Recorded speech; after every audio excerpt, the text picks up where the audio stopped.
маған айтады да, осы кәсіппен айналыстым кезінде 2023 жылы дейді. Гипспен айналыстым, жасадым, пайда болмады дейді, тастап кеттім дейді. Мен айтамын да, уже 14 жыл болды. Басында мен де айналыстым, басында мен де табыс таппадым, бірақ тастамадым. Осы кәсіпті. Соның жемісін жеп жатырмық, Құдай қаласа. Бұл жерде негізі кәсіп,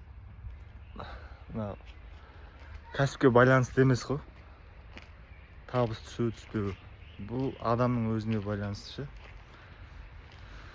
Сол себепті кәсіпті кінәламау керек. Бұл жерде дұрыс ақша түспей жатса, значит бірдеңе дұрыс істемей жатырмық. Бірдеңеміз дұрыс емес, соны туралау керек.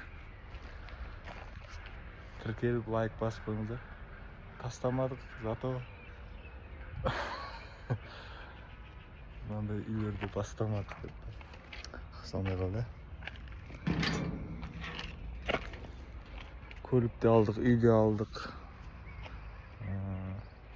Әйтеуір баратын жерлерге бардық, шет елді араладық. Қара тұлпар. Осы мен сіздерге доставка тасимын ғой мен. Доставкаға негізі арнайы бізде машина бар, Альфард. Қазір ол басқа қалаларға кетті, товар алып. Мен енді өзім Алматы қаласы, Алматы облысына доставка болатса, сізге жеткізіп беремін.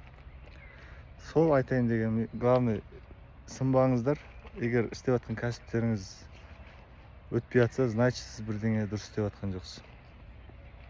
Адамға байланысты ол.